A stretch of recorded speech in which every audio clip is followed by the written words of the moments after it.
This is the MHFi podcast with Carl Jensen and Doug Cunnington. We have authentic conversations about the journey to Fi, health, happiness, and some very odd tangents.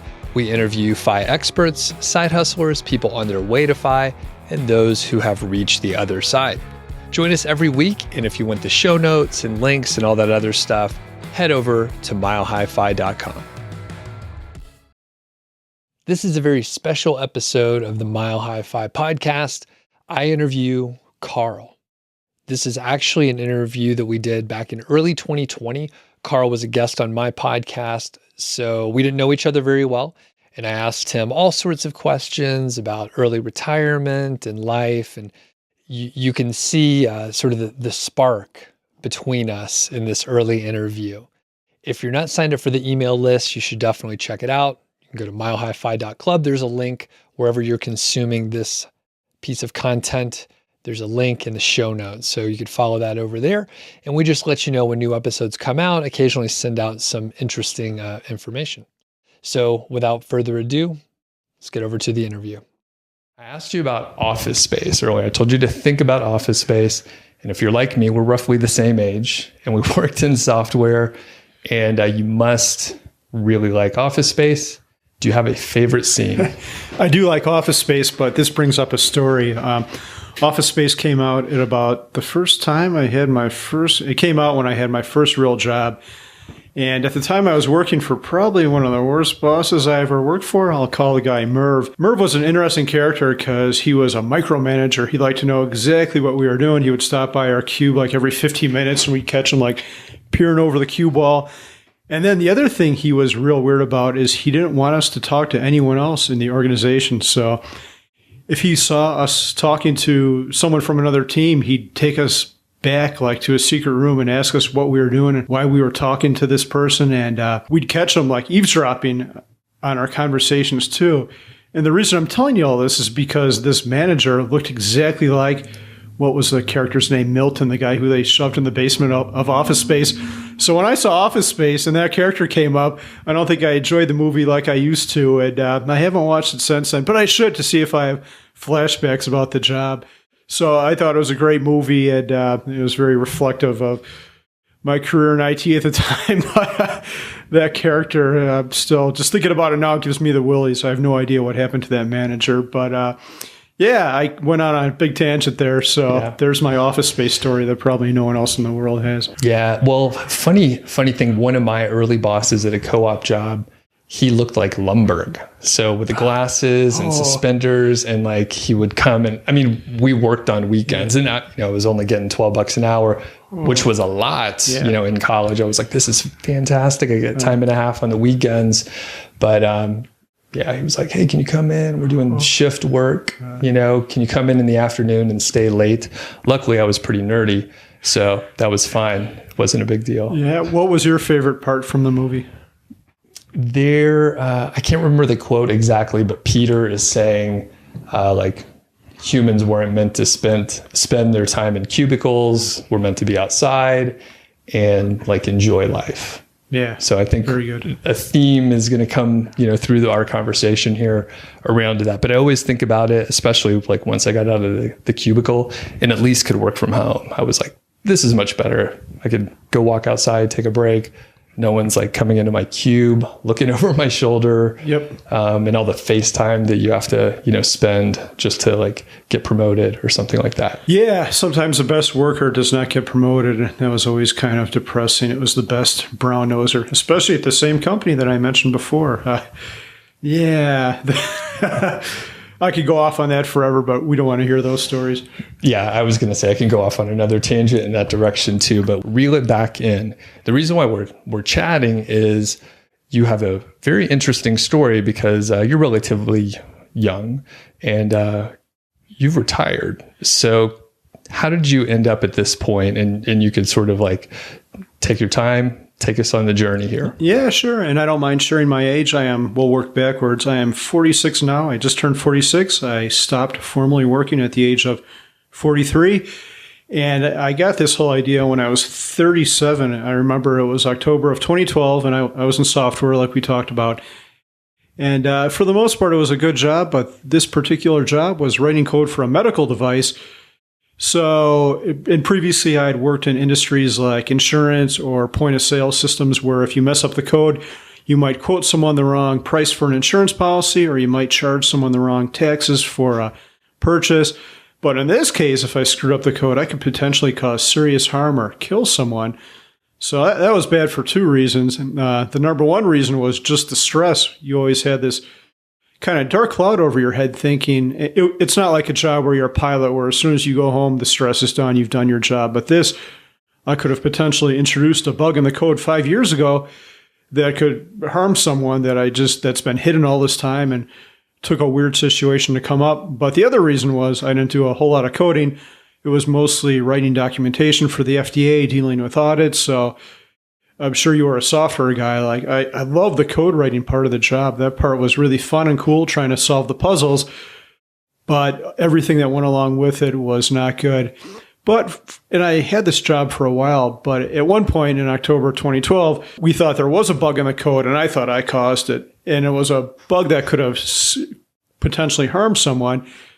It turned out that there was an error in the testing, and it wasn't, so I didn't do anything wrong. But for that week, my stress was so overwhelming. I think I lost like 10 pounds in a week. And I remember being huddled over the toilet thinking I was going to throw up from the stress because I'd let my coworkers down. I could have potentially hurt someone. And while none of that was true, the stress was overwhelming. And the thought I had at the time was, if I do this for the next 25 years, I'm going to be dead. I'm going to die of stress. I'm going to have like hypertension or a heart attack or something like that. So I Googled, how do I retire early? And up came these blogs like J.D. Roth from Get Rich Slowly and Mr. Money Mustache, whose co-working space we're sitting in right now. Life has come full circle. And I started reading these blogs, and it was about these two guys who claimed they had retired in their 30s. And the first thought I had was, what kind of shit have I landed on? This must be some kind of scam where they're going to try to sell me some multi-level marketing thing, like when is the sales pitch coming? But I started reading through the blog, especially Mr. Money Mustache, who went into a lot of numbers like the 4% rule and the math behind early retirement. And then I'm like, well, I don't want to live off $24,000 a year like Pete does. That's too little. But this is pretty much just a simple math problem. So at that time, I did not have enough money to retire. But thankfully, I'd always been a saver. And there's a story behind that, too. We'd always been pretty frugal. That was probably the craziest time of our life where we weren't being frugal. So we pretty much pivoted. We sold our house. We moved to a much cheaper home. And I set out a plan to retire. I figured it would take me about 4 years or 1,500 days. And I'd always enjoyed writing. So I thought, why don't I document this journey on the internet? It'll keep me honest and it'll be fun. Yeah, that happened. And I made my number about a year earlier than I planned, not due to any genius on my own part, but due to a great stock market. But that's it. Now I quit in, let's see, I don't even remember when I quit. Yeah, it was 2013. But I made my goal in 2012. So the money's easy. The emotions, not easy, but simple. The emotions that go around it are a little bit more difficult. Congratulations on this awesome story. Yeah, and thank you. For the people that are wondering out there, you do have a blog, and we will get into numbers, what you're making from the blog, and a lot of the details, since that's what a lot of my audience is used to. Sure. But I am super fascinated with like the emotional part. It's a simple math problem, right? Like when you get down to it, it's a simple math problem. So can you just hit at a high level the 4% rule, and then I'll provide some links. You have some excellent blog posts where you outline it a little bit more detailed, but yeah, what's the bottom line? Yeah, so there's a lot of moving parts to the 4% rule, but at a real high level, what it says is once you've accumulated enough money to live on 4% of it your first year, and then after that, it adjusts for inflation. But so, for example, my number was I need $40,000 a year to live on. Therefore, I would need $1 million to retire. After that, it gets ratcheted up for inflation, but that is the very basics of the 4% rule. So I accumulated my $1 million in April 2012, I think. Okay. And for people that want to go deeper, you documented this whole process on your blog. You list your net worth. You have, the benchmarks that you hit. And I'm curious because it's funny to talk about money in certain circles. It sure is, right? It's the most taboo subject in the world. Right. And even, around here, a lot of us have maybe like sort of a freer schedule. We're like-minded folks. But even then, it's like slightly awkward because we're talking about money and it's just taboo. So did you get pushback from like family or friends or anything like that? Yeah, I was anonymous, and eventually a story went viral and everyone found out what it was. And then it got kind of weird. But the thing I found is money is so taboo. So I'll back up a second. When the story went public, our picture showed up on the front page of Yahoo. And my initial reaction was like, oh, shit. And I was still working at the time.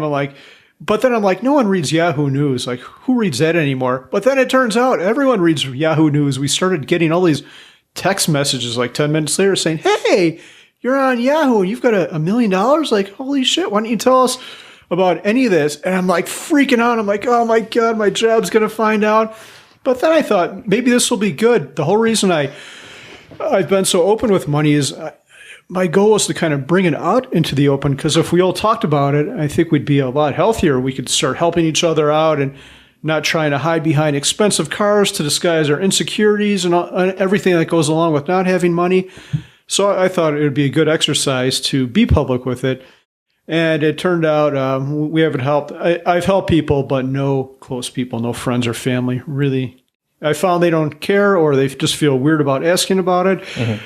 But I get random emails from strangers on the internet and mail, which is kind of weird, asking me for money. And I won't give you money, but I will give you help, and no one wants to take me up on that. They just want the easy answer. So I'd rather teach them to fish than give them the fish. What was your original question? I think I went way off on a tangent. No, that's perfect. It was about just talking about money and being public. Yeah. I've got one other crazy story about that. When I was about 12 or 13, money is always fascinated to me, and kind of because I didn't grow up with it, so there was a lot of insecurity and some scary moments as a kid where my dad would be laid off. So when I was 12 or 13, I went to my mom. I'm like, hey, Mom, how much money does Dad make? And the whole reason I wanted to know this was I was just curious. I wanted to know how much I needed to make as an adult. And I was curious about what they did with their money. And then my mom gets this look on her face. She's like, that is private. You cannot ask those questions. You better not ask that again. And she got all mad about it. I'm like, oh, okay. So then plan B was to sneak down to the file cabinet in the basement and look at their paycheck stubs, which I did, and I eventually found out that way. But then the funny thing was, a couple months after that, my mom's like, hey, come downstairs. We need to have a conversation. I'm like, oh, okay, Mom, what's going on? I'm kind of scared. She's like, let's talk about the birds and the bees. And I'm like, hey, Mom, I found out about all this stuff through the kid on the playground. I know what to do. I know how to be safe. So I'm just going to go back outside and play. I promise I'll be good with that stuff. So my mom was okay talking to me about sex, but not about money. And I'm the exact opposite with my kids. And part of it might be because I have two girls. I'm like, oh, our younger one is like, well, how do babies get made? Well, Mom and Dad love each other, and then a baby is there. But how does it get there? Is that going to happen to me? I'm like, I went off on a big tangent there, but it's funny how my mom was eager to talk to me about sex, but not money. I think that's a little bit backwards. Yeah, that's pretty funny. That's pretty funny. I think, like, from my perspective, I talk about internet marketing a lot, and certain people do share like their income levels, but they rarely share like the net worth. So yeah, I think it's interesting, and I haven't personally thought about it, but just understanding how the world works, I would be slightly concerned with some of the things that you mentioned. And just one thing you mentioned in that answer, you were talking about, your car. So what are you driving these days? You said, some people hide their net worth and get fancy cars and stuff. So what are you driving? Yeah, I have a 2003 Honda Element, which I did buy new, which in retrospect I would not do again, but we've kept the same car. It has almost 200,000 miles on it. I change the oil. I perform my own maintenance on it. The other car we have is a 2010 Mazda 5, and I'm a car guy. Like, I'm obsessed with cars. I would love to have a Tesla. Although I'd buy a used Model S at this point. You can get them for like $25,000 now. But my two cars work fine. And now that I don't have a job, I spend most of my time walking or riding a bicycle. So we have two cars and we barely need one. So my Tesla dreams will probably be a long way off. Maybe we should do like some kind of ride share for the HQ here. It has been discussed and it might happen. I would absolutely love that. Sounds interesting. Cheap old Model S, get back and forth to the airport. Yeah, I'd be game for that. So let's talk about your website some and transition into that. So Tell us about it. You were like, hey, I'm going to document this journey, have a little accountability, even though it was anonymous. So how did it go when you started? Yeah, I'll back up a second and tell you why I did this whole thing in the first place. When I was in high school, I really enjoyed writing, but then I saw how much a journalist makes and it wasn't that great. And that was even before the internet was a thing. So that would have been a terrible decision being a journalist, probably. But I always had it in the back of my mind that I'd really like to write and I'd really like an outlet for it. So when I figured out that I would do this early retirement thing back in October of 2012, I'm like, here's my outlet. These two guys are blogging, JD Roth and Mr. Money Mustache, but there's no one else is really doing this. If I would have just hit up Google, I probably would have found the other. Right now, there's like 1 billion retirement blogs, early retirement blogs, but even then there was a lot. So thankfully, I didn't hit up Google or else I probably would have been discouraged. So I thought I should document my journey and document all my finances because, number one, I think this is something that should be talked about. Money is a silly thing. We should all get past it and move on to talking about better things. And number two, I thought it would keep me honest. If I did something stupid, I'd have to document it, and then the internet could call me out. So maybe it would help me not correct my behavior, but prevent me from doing stupid money things in the first place. And I thought it would be fun to show the world this and kind of try to inspire other people as well, which I have. Not nearly the reach as some of these others, but once in a while I'll get an email saying, hey, thank you. I saw your blog and it's caused me to change the course of my life. So I'm really thankful for that. And funny thing, I was chatting with someone earlier today who I've done some business with. She's out of St. Louis. I didn't know her before our like business transaction. So I was like, yeah, I'm interviewing someone later. So we need a jet. I mentioned, I was like, oh, Mr. Money Mustache and like it's this co-working space. So it's pretty cool. It's like pretty cool people that I get to hang out with sometimes.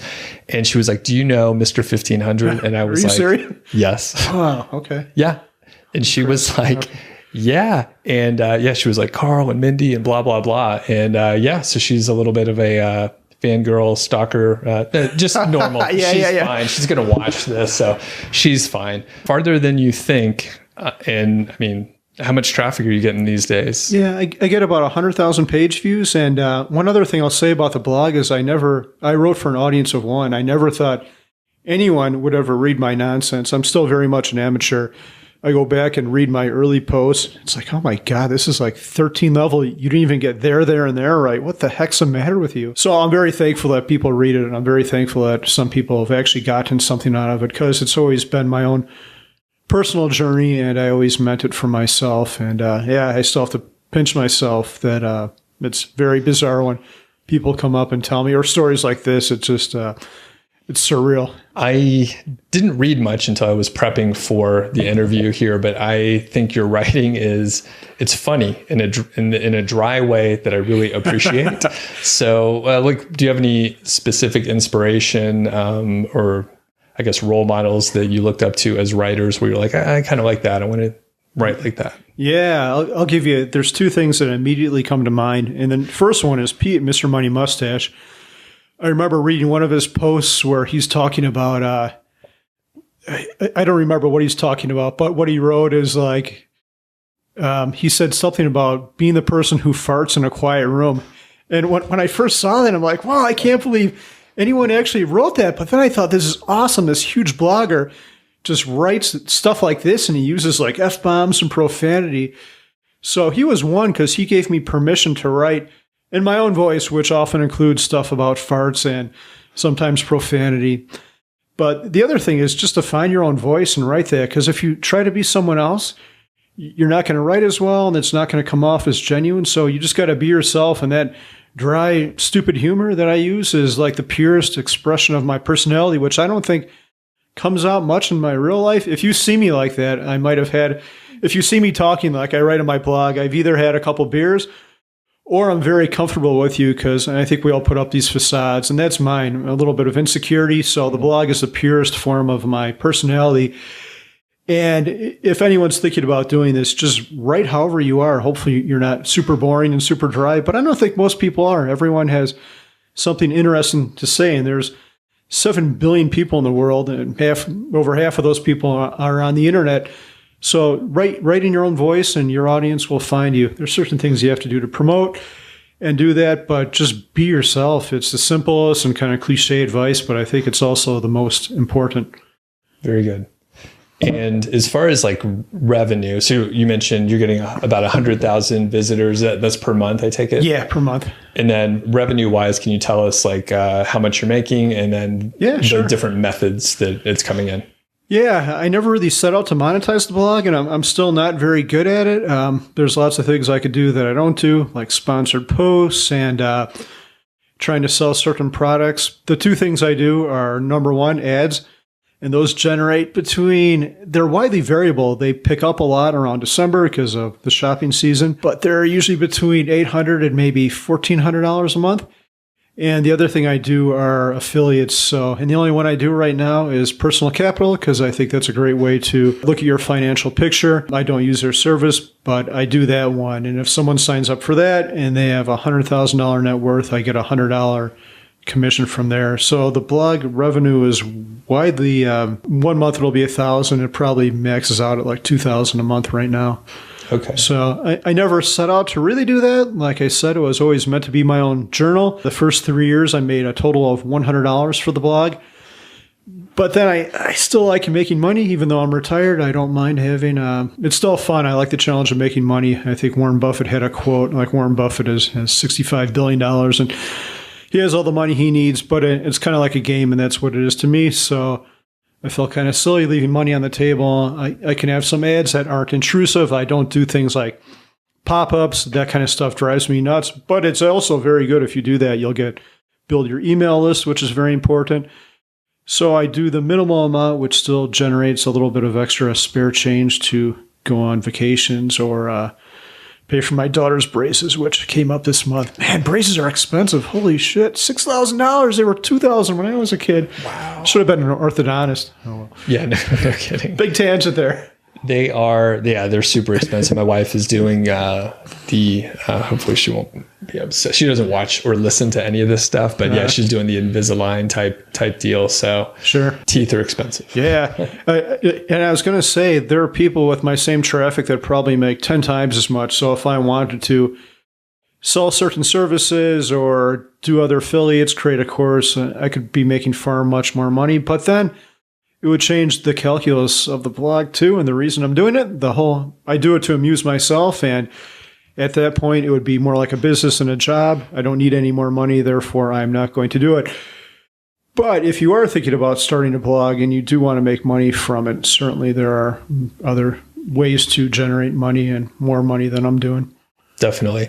And I think, you approached it in a pure way. You were writing for yourself. You weren't trying to pander to a specific audience or pander to like affiliate or companies that would allow you to be an affiliate where you're like making decisions that compromise like what you're trying to do. Yeah. And I think probably, and you kind of mentioned it earlier, so I know you agree, like that probably helped like get the right people in and people to trust you, the audience to trust you and that sort of thing. Yeah. If people see you're genuine, and that's another thing I learned from Mr. Money Mustache, like he cannot be bought. If someone offered him infinite amount of money to do something, if he didn't really believe in it, he wouldn't do it. And I see it firsthand because, like I said, we're sitting in his co-working space right now.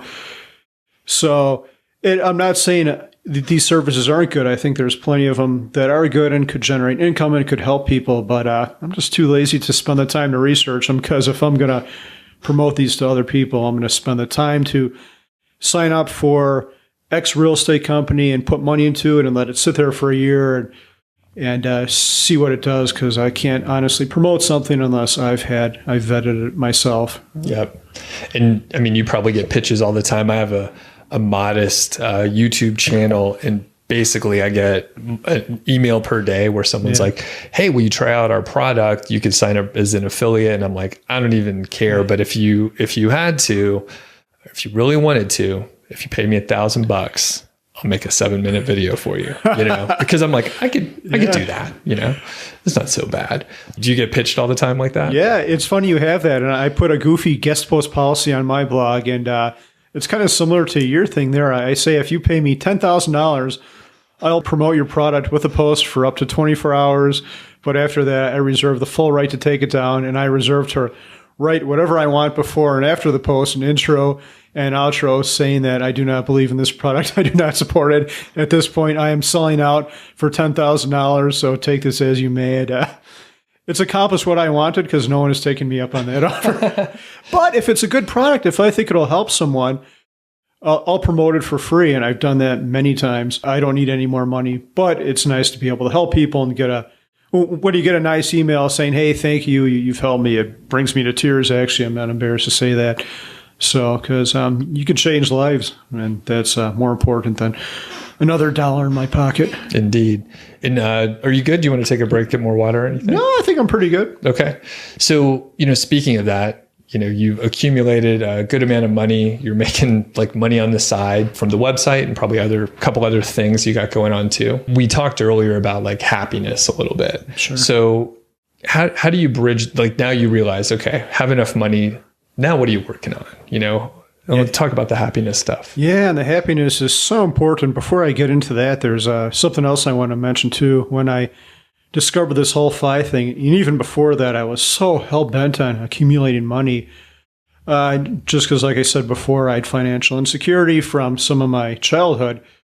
But I realized, looking back now, it was kind of silly. The best example is or the worst example, depending on how you want to phrase it, is we bought this house to flip in 2013. Not to flip, but to fix up. So we bought this crummy house, and I was working a full-time job, so I would work for 40 hours a week, then I'd work on this house for 40 hours a week. But I had kids too, and I didn't want to sacrifice time with them, so I'd wake up at 4:30 in the morning and start working on this house, being careful not to wake up my neighbors. And I had the blog too, so I'd wake up at 4 or 5 and go to bed 11 o'clock at night. So I was hell-bent on this silly journey just to accumulate this money. And I see people saying things on other blogs oh, I only have 500 days or 600 days until I can retire. I'm like, no, you're doing it all wrong. You never know what could happen. You could be dead in 500 or 600 days. So the point I'm making with all this is you have to find ways to find happiness in every single day. You have to appreciate, even if you've got a crummy job with a crummy boss,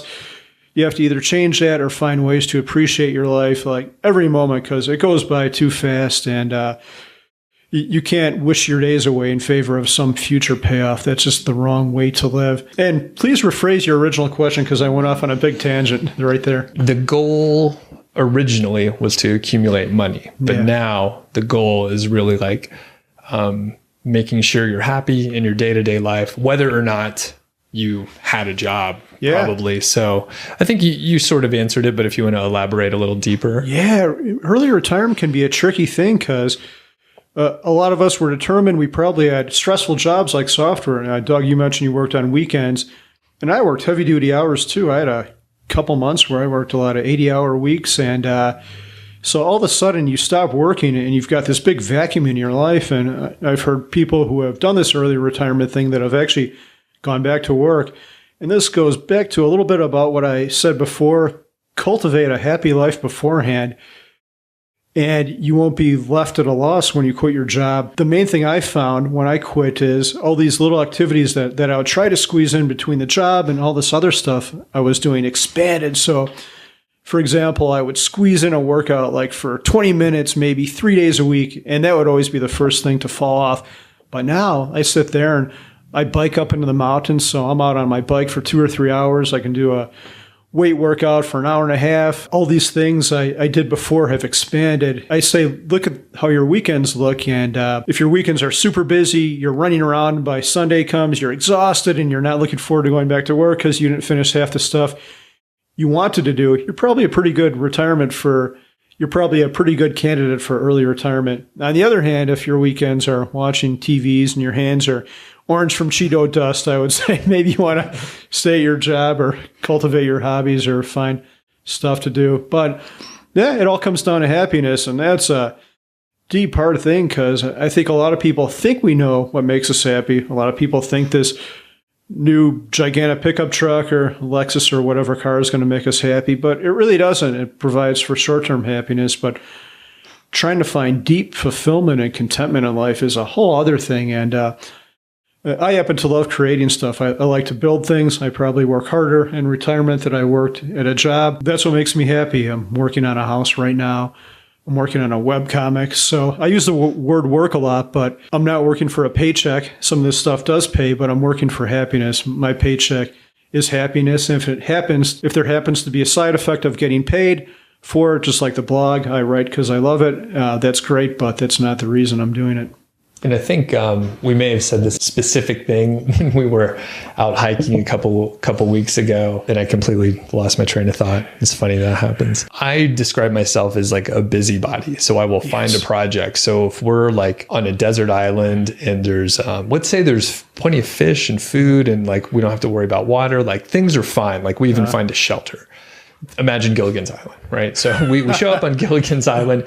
We'll still like come up with some project. We're like, you know what? I think maybe this hut, maybe we could have like a sitting area out front, and then you find yourself, gathering bamboo or something. So do you describe yourself as a busybody type? Oh, absolutely. And that would be a great question. Like, what would you do if you're stranded on a desert island? Like, just thinking about it now, I would try to find some way to make the sand into cement.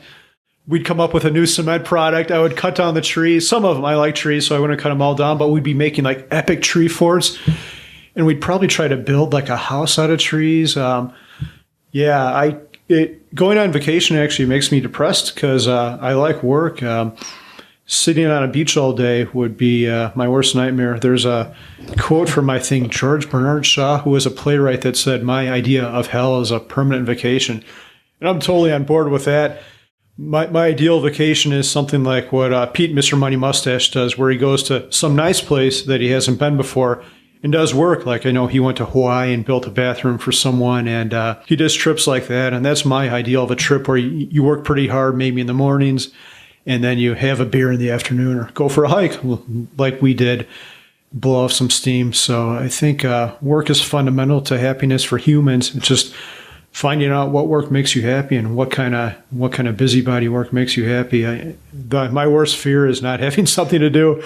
Like just thinking about it makes me crazy. And I think I tend to err on the side of making myself too busy right now. I'm remodeling a basement. I'm trying to push through a couple inventions. I'm working on a webcomic, working on a blog, raising 2 children, and designing this fancy deck for my house. And I've got more than enough to keep me busy. Retirement is not boring. So what is it like an average day or a week look like for you? Because I know some days are going to be totally different.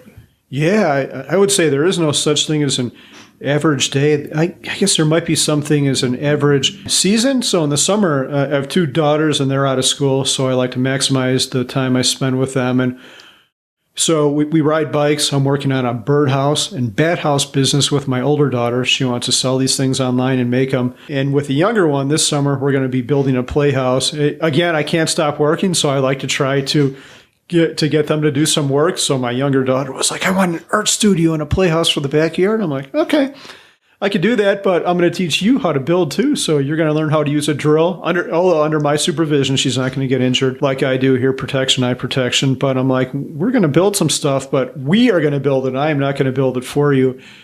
So in the summer, it's stuff like that with the daughters. We'll go on road trips to visit family.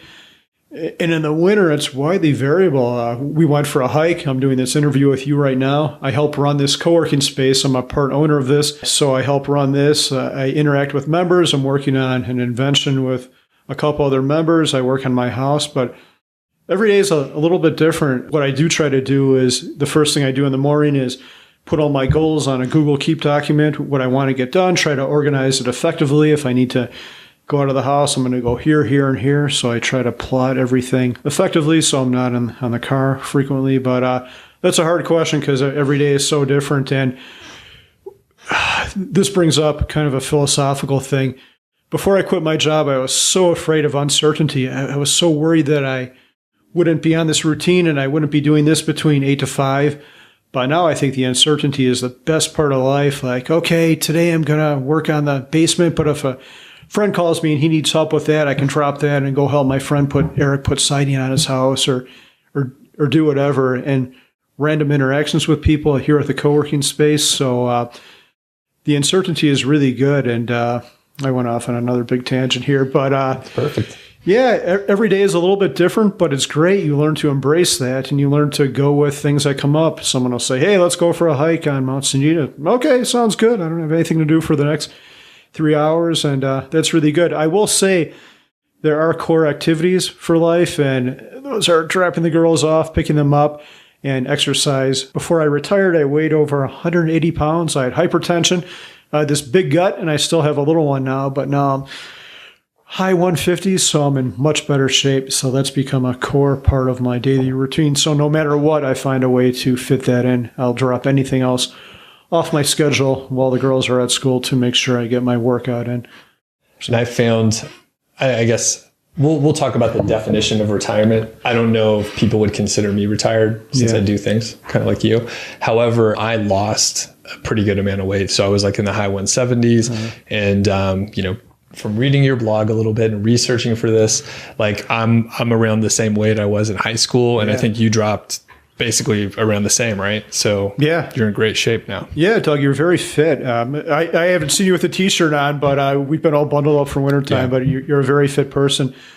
Well, one thing people often say about early retirement is, I've no meaning in my life. A friend told me this. I'm so worried about dying young, but like I would have died if I would have stayed at my job, all the stress and my lack of time to work out and lack of willpower. You can only take so much stuff thrown at you during the day. So when you have nothing to do, you can have the willpower to do a really good workout. So, and a callback from something you mentioned before with the fasting. So I used to go out to lunch with my friends, right? Yeah. And then we'd eat too much, right? I'm like, I'm not going to bring it home or whatever. So like eat the whole plate of pasta or a giant sandwich. And then yes, for the rest of the afternoon, I'm like a zombie for like 3 hours because of all the carbs. Plus you spent whatever, 10 to 20 bucks on lunch, which now, we're fasting, which is super economic. I just find like the work and the lunch and then the whole thing was like completely unhealthy, stressful. My cholesterol was higher. Now it's like 180, So anyway, the health benefits are like, I was going to say immeasurable, but you actually can measure cholesterol. So that's... Yeah, you can measure cholesterol, weight, and hypertension pretty easily, actually. So yeah, I'm far healthier than I ever was, and you are too.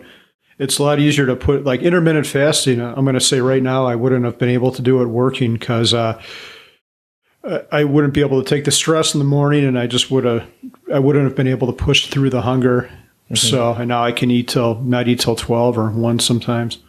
It's, it's pretty amazing for people that want to try it. It's a little tough at first, but like once you work your way into it, it feels great. Yeah, it's great. And supposedly weight loss benefits, but supposedly there's other benefits too. Your body repairs itself. And what's the longest fast you've done? I've done 24 hours. Like I've had dinner and then the next day I intend to eat at noon, but I'm not hungry at noon. So I just push through it and don't eat till dinner.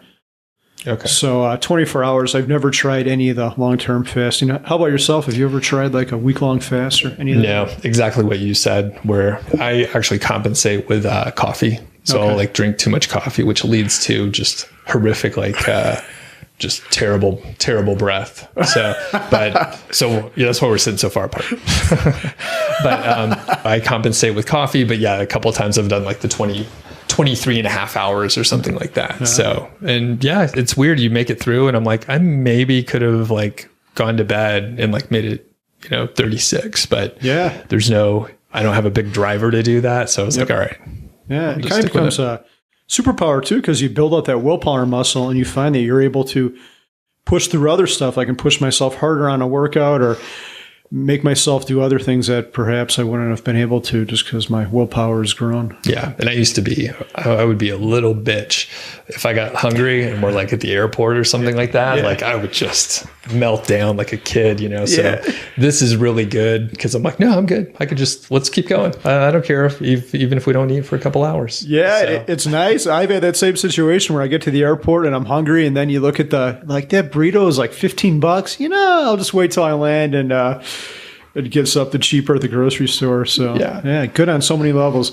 We could have a whole talk about this. Intermittent fasting. Yeah. And then we'll just make ourselves hungry, and then we'll want to go eat and have beer. Yeah. Let's go back to some of the retirement sort of topics. So from your definition, or I'll just let you define it. So retirement, how do you define it in our situation here? Yeah, I think your situation, not ours, but. So I actually Googled the word retirement, and the definition that came up is, I think, to cease doing work. And I hate the word retirement for that because I haven't ceased doing anything. It has changed, and I'm doing things on my own term. But I work more than ever. I just do it because I love it. And some of it pays money, some of it does not, but it is definitely not to cease work. So retirement in our definition would be, I don't know, it's such a hard question. I guess I would say I am not retired because retired means to stop doing something, but maybe financially independent, but that doesn't, you could say you're financially independent, but that doesn't connotate the stop work part. So I don't know, funployed, do whatever the hell I want. Someone needs to come up with a new term. Have you ever thought about what would be an accurate term to describe our situation? I think I'm sure I heard it from some other smarter person, but like a work optional, or the work that you're doing is optional, and you have choices. Yep. Something like that. Because you do some stuff that's making money, and then there's some other stuff that you're just doing for fun. Yeah. And I should also disclose that my wife works, and that was a whole other weird situation. She has a more formal employment agreement, but she does it because she loves it too. I tell her almost weekly, if you don't like this anymore, stop, don't do it anymore. She's like, no, I really get something out of this. So, and we have kids, so I need a activity that I really enjoy while they're in school. So, but a great passive income source is a spouse that works. That is great. I have the same thing. So yeah, it's fantastic. Yeah, it's passive for us at least. Yeah. And hopefully, if you asked, Mindy is my real estate agent, Carl's wife. So hopefully this week she was in good spirits after working with us. We're high maintenance. I'll put it that way. And then I'm going to hopefully have Mindy on the show. I didn't realize she was such a prominent podcaster until a little bit after. I think I listened to like 1 or 2 episodes, and then it was like, oh, you're that Mindy. I was like, oh, whatever. And then I was like, oh, this is kind of a big deal. Yeah. And by the way, you are not high maintenance at all. I have some stories I could tell you, which I will not say on the air because I don't want to hurt any feelings. But if you think you're high maintenance, you're not. Yeah.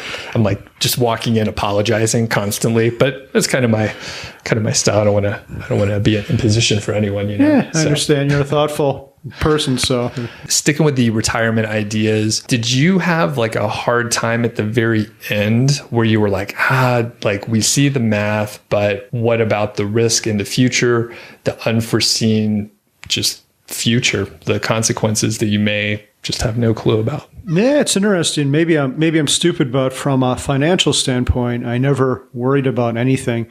And I probably should have had, because we didn't keep super good track of our spending, and my $1 million in savings would not have been enough to retire for the 4% rule. I think most people vastly underestimate the amount of money they spend. We didn't vastly underestimate it, but we did underestimate it. But at the time, I did not worry about money at all. And part of it was I knew I could just go back to work. I was a software guy, and I still get emails, multiple per day, about jobs, which I don't ask for. I don't know where these things come from, but I'm never going to go back to a formal software job. The emotional part was very difficult, though. Like I said, I made my number a year before I stopped working because I had worked really, really hard and built up a career for the previous 20 years. And just to let all that go, you've got the sunk cost, all the time you spent learning these programming languages, and all the time you spent working your way up. You've got this body of knowledge, so you're very valuable to your organization. Like I designed the infrastructure that our thing sat on, in addition to being a coder. And I felt kind of bad, and that was probably selfish because no one is irreplaceable unless you're Elon Musk. But yeah, it was very hard, and I'd known these people. Often I don't think it's a good idea to become good friends with your coworkers, but I was, and I like these people a lot. And by leaving my job, I was going to leave a big part of my life behind. And I was worried about that vacuum too. Like, am I going to be bored after I leave this job? Am I going to sit around and really regret this? The thing is too, once I left my job, I probably wouldn't be able to go back to that one because I had a clearance, which would have lapsed after I quit. So once I closed that door, there was probably no going back. So yeah, the emotional part was very difficult. I kind of had to, kick my ass over the edge and just do it and see what happened. Do you remember like the first day that you didn't go to work?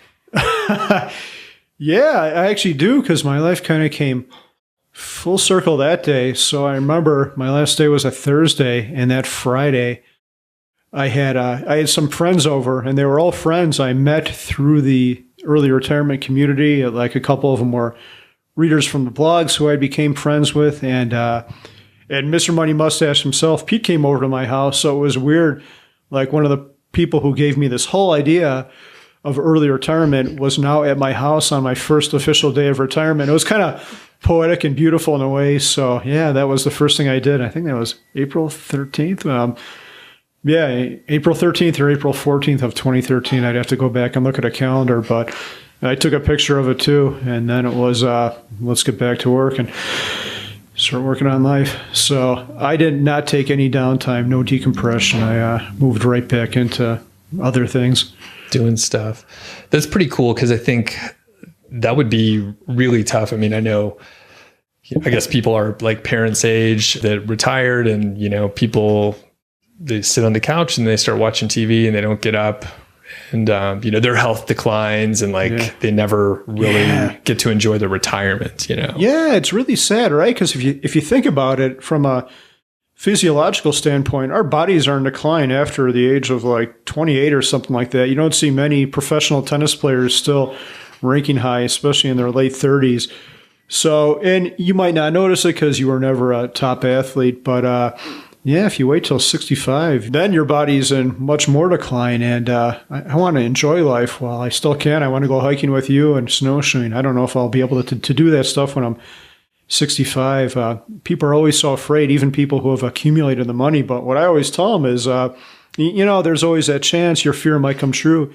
You might run out of money, but what you are going to run out of money, what you are going to run out of is life. You are going to die, and that's for sure. The money part may or may not happen, and if it does, you might be able to do something about it, like go back to work or move to a cheaper cost of living area, but you will die, and you should consider that first before the money issue. Don't be stupid with the money. Be smart with it, but it's hard to envision death when you're 40 and everything's going well, all your body functions still work. But yeah, you got to think long term about these things and really consider what your body's going to be like at 65. And yeah, I don't know. I was at one thing that stuck with me is I went to the Berkshire Hathaway conference with Warren Buffett, and some young kid comes up and asks a question. I think he was from China. He was like, I'm in my 20s, blah, blah, blah. What should I do? And I don't remember the first part of what Warren Buffett said, but Warren Buffett said, I would love to be your age again. If I could trade bodies with you, I'd give you every single cent I had. And a good thought exercise, I think, is always to extrapolate. So, of course, he's like that because he's almost dead. The guy's like 89 now, I think. But even when he was 60 or 70, I'll bet he would have given the same answer. So think about that. Money is real important when you're young, but time is most important when you're older. We don't value time as much as we should when we're young. And was there like a switch in your mind where you embodied that and you were like, oh, you know what? Time is I can earn more money, but we can't get back this time.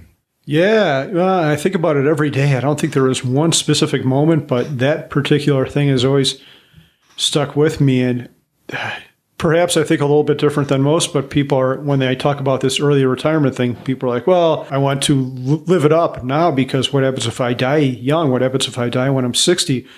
But I think that's the perfect justification for early retirement. Like, I don't want to work to buy all this crap. I'd rather be free. If I knew I was going to die when I was 60, I would sure as hell try to retire even sooner, like as soon as possible to maximize my time.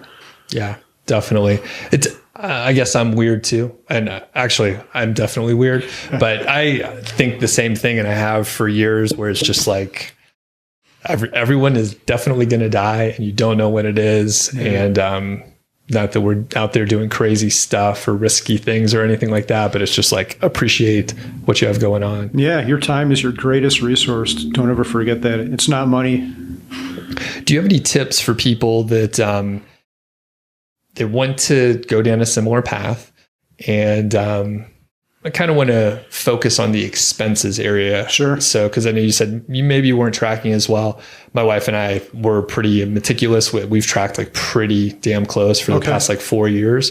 But yeah, how do you approach it? And you mentioned maybe your family spending $40K, or at least at one point in time, the family of four, $40K. So yeah, just talk a little bit about the expenses aspect. Yeah, I would say the number one advice for anyone, if they're thinking about doing this, and even if they aren't, the number one thing that I think everyone should do is keep track of expenses. You can completely automate that through a service like Mint or Personal Capital, where you punch in your credit card information and then they track it and they'll categorize it. But I prefer to do it a little bit more manual way. So what I've created is a spreadsheet, and I can give you a link to this, with a Google form that creates a survey. So every time I buy something, I pull out my phone, punch in my expense, it puts it in a spreadsheet, and then I can create pivot tables, which are tables that show exactly where the category where every dollar is going. So I would say do that, because it might surprise you. The thing that surprised me about last year is we spent like $6,000 on restaurants. And I'm always making fun of people going out to eat, but then shit, we spent $6,000. I have no right to be making fun of anyone. And we eat at home pretty much all the time. But anyway, do that, because the results might surprise you. And like I said, it's a good exercise for anyone, because you just might not realize what you're spending money on. And then after that, the number two thing would be really learn how to invest. It's not that difficult. People want to make you think it's difficult because they're trying to sell some product or their financial advisement services, but investing is not that difficult. And it's learning about 401ks, learning about index funds, Roth IRAs, maximizing your tax efficiency and stuff like that. So keep track of your spending. And then once you do that, learn what to do with the excess money that you have. And shit, if you're young and like starting out, if anyone's listening to this who's in their 20s, like don't wait. The time to do it is now. I will say, you asked about a switch flipping in my head. When I was in college, my girlfriend dragged me to this financial seminar thing, and I didn't want to go at all. She was a business major. I was biology and chemistry. And I get to this room, and I'll never forget it. The first thing I noticed was that everyone was like over 60, and we're here, and we're like 20. So at one point, the guy starts talking about compound interest, and I'm sitting in the back row eating this cookie, and this guy locks eyes with me. I'm like, oh my God, like, what's he going to say? He's like, your advantage is your youth. If you have any excess money, like, start saving it now, because compound interest will make you rich. I'm like, holy shit. It was like I think a rainbow went over my head and unicorns jumped over the building or something like that, because that always stuck with me. And the cookie probably fell out of my mouth. No, I don't think it was that dramatic, but that taught me to start saving now. And it's interesting, because now our net worth is far greater than the amount of money we've earned in our lives. So it's much better to have money working for you than to work for money. Indeed. Yeah. And I didn't have the similar cookie drop out of my mouth moment, but for whatever reason, as soon as I got even the co-op job, so I was like 19 or something, we were eligible for their 401k. I worked at Nortel Networks back in the day. You probably saw them. Yeah, Nortel. Until they it was right before 99. So they tanked. But I started saving then, and then maxing it out, like even when I was a college, or I was paying as much as I could afford in there and still pay for school and everything. And then as soon as I got a job, I was maxing out stuff. So did you guys do that too? Yeah, we did. I want to ask you a question, because sorry, a little tangent here. There's a controversial topic that comes up in the personal finance community, whether people are born savers or not. And I think it's true. I definitely think people are born to save or not. And it sounds like you were. And I knew I was too. Like, I remember growing up, I was always the one who wanted to put money in the way, put money in the bank. I was knocking on doors to shovel people's driveway to earn money. And at the same time, my sisters were like, why are you saving this? Just spend the money. And My younger sister was only 2 years younger than me, so we grew up under pretty much the same conditions, but a completely different mindset around money. And still to this day, it's still the same way. So what do you think about that? Do you think people are born to save, or how did you get those values? I don't necessarily think people are born to save, and I think they can change what they're doing. Because I've had some phases where I had like some credit card debt right when I got out of school with my first job and bought a house. Another story that was a terrible purchase in 2005, which you know what happened after that. Yeah, we know what happened then. So for me, I was similar. I remember asking my dad, I was like, hey, I want to get a CD player. And he was like, sure, if you get it, then how are you going to get CDs? Like, come up with a plan. And the next day I was pushing the lawnmower around the neighborhood, going to, people that had like clearly grass that needed to be cut, and then started a 6-year career as a lawn maintenance engineer. I could Nice. throw the engineer on there, but I saved a ton of money then. And at this point, I'm like, if I just would have put that $12,000 instead of like paying for college, if I would have put that in like 23 years ago, wow, that would be great. Yeah, even despite 2 recessions, including probably one of the worst ones of all time, right? It's amazing. Like, yeah, crazy. Yeah, so I saved a lot of money, and to the point where I think I guess I was in college, but my older sister, who's like 6 years older, was buying her first place, and I lent her money for the down payment. So like I saved that much money, and she was a pharmacist, right? So she had some decent cash, right? And then, like I said, at some point I was around a bunch of other people who were running credit card debt, buying homes. And I was like, oh, this is like the normal activity. We're going out drinking, having a good time and whatever. And then my wife is much more of a saver. So once we started dating, she kind of reeled me back in. She was like, what are you doing, man? You're crazy. Like, why do you have a payment on this? So I paid off a bunch of stuff and then started hoarding money like we do now. We're money hoarders. So going back, for people that want to get started, get their expenses under control, or at least understand where you're spending money, and then you can adapt from there. Correct. Yes. And it sounds like you're living like not necessarily frugally, but I don't know, is 40K like what you guys are spending these days? I'm not going to count my housing expenses. And when I say housing, I'm counting my live and flip expenses.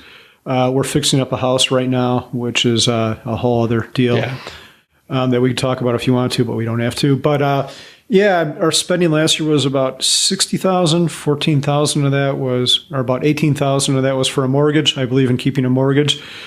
So we probably could be close to the $40,000 if I were to cut back. Actually, I think it was 65,000. I'm sorry.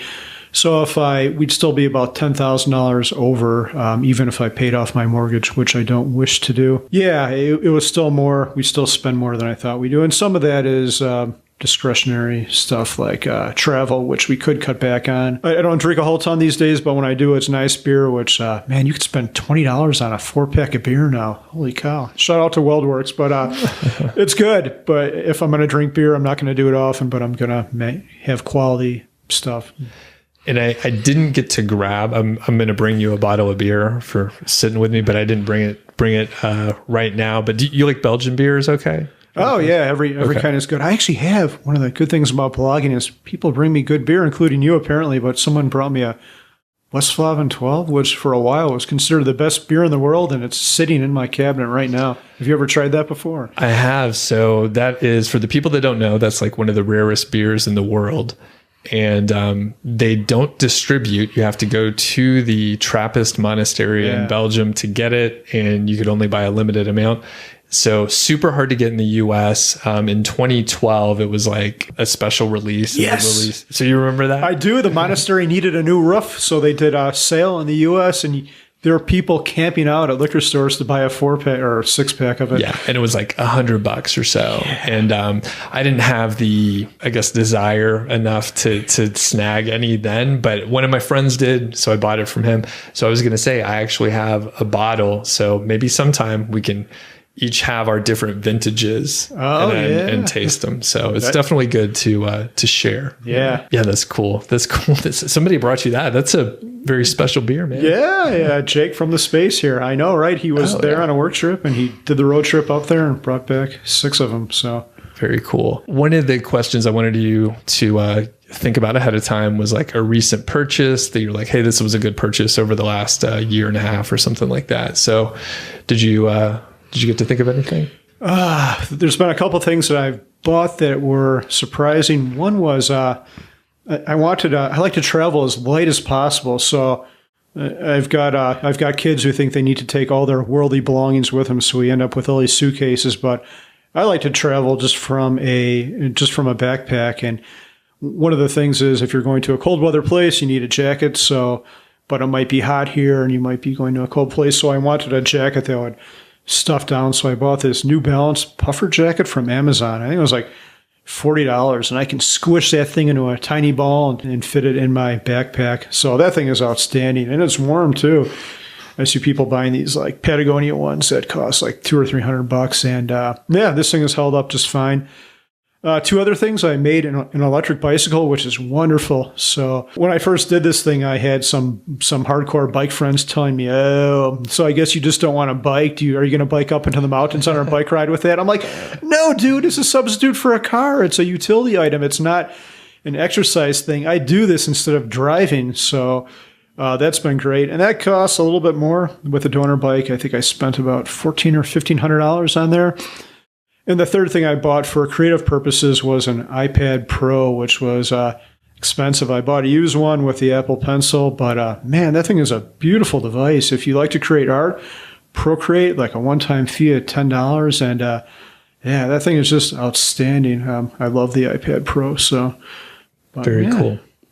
And it's a perfect segue. I know you've done these before. Let's hear about the web comic. You mentioned it a couple times. So what's the story? I imagine you're using the iPad with that, right? With a pencil and everything? Yeah, that's correct. It is. The URL will be annoyinghumans.com when it launches. But I used to have this thing on the blog called a Thursday Rant, which was the most popular thing. But it was also kind of negative. I would rant about things that annoyed me, mostly around personal finance, like silly spending. You could buy a solid gold toilet if you want to. It's like $2 million. But anyway, I don't think it's solid gold. But anyway, I found stuff that still annoyed me, like, geez, you ever drive or go to the airport, you can think of 500 things to get annoyed at.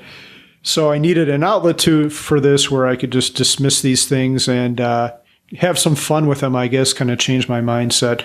So I create cartoons that show these things that annoy me. I'm trying to think of a good example of one. Bad drivers, people who don't know how to travel. We've all been behind the person at the airport who has never been through TSA before and doesn't take off their shoes, and ridiculous things like that. So I hope it was supposed to be launched 13 months ago, so I'm a bit behind, but even though you're retired and don't have a job, life gets hectic.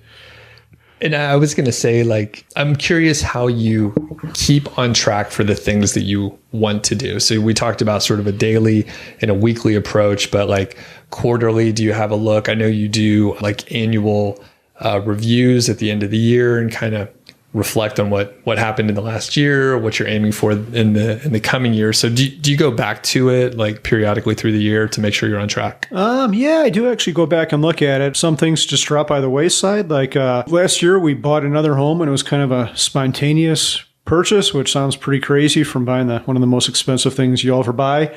So when that happens, certain goals get thrown out the window, and new goals happen because you got to move, and other things come up.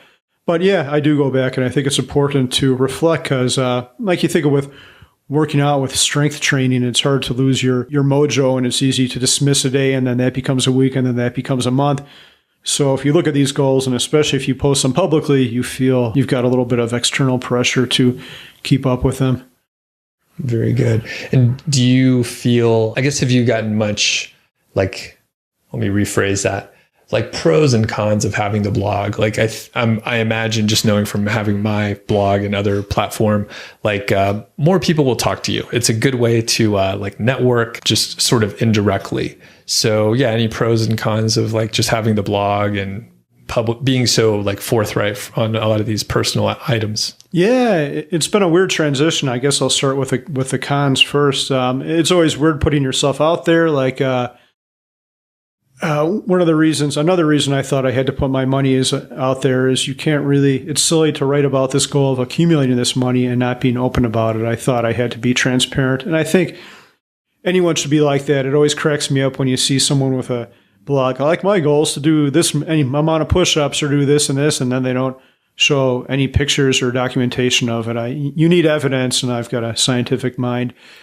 So, but again, that's a risk too. I'm putting my net worth out there. If people Google me, they can find out where I live. And my wife's a public figure too. We have security cameras on our house because once in a while there's a nasty person out there. But it's been overwhelmingly positive. I thought we would get a lot more shit thrown at us, but it's not really that bad. No one has shown up on our doorstep or anything like that. I know that's actually happened to Pete. It's overwhelmingly positive. I would do it again in a second because of the networking, the friends I've made through the blog.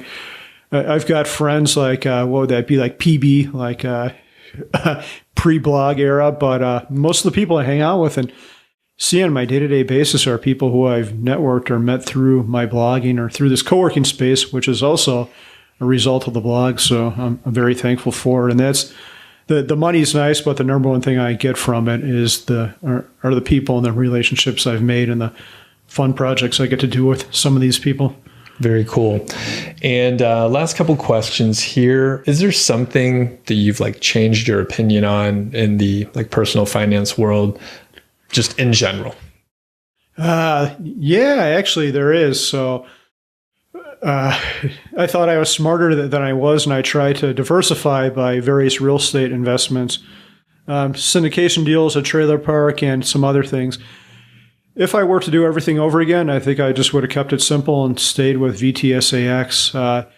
These other things require mental bandwidth. You have to do research, and even you research them a ton. You do the numbers, but there's always subjective things that come up that you could not have anticipated, like this syndicator is doing a deal outside of their home market, so they picked a terrible place to invest, and it turned out the deal was horrible. The numbers they put out were great, but it turned out those numbers were written with, I think they thought that those numbers were good, but it turns out they weren't because they got out of their zone and didn't know what they were doing. If I would have just kept all my money in VTSAX and done index funds, I would have been farther ahead than I would have been now, probably by I don't know, maybe $100,000. And these are just decisions I've made since 2016.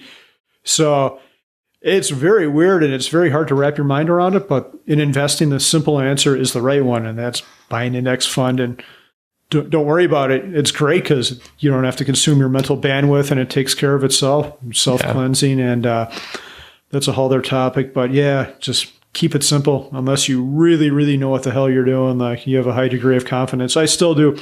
My live and flips will be a great investment, these houses I bought, but they took years of research to do, and I'm doing much of the work myself. So I'm confident those will work out just because I've put so much thought into it. But otherwise, I'm just going with VTSAX from here on out, the whole market index fund. Okay. Yep. And I was about to say, so it's the whole market index fund from Vanguard, right? Correct. Okay, cool.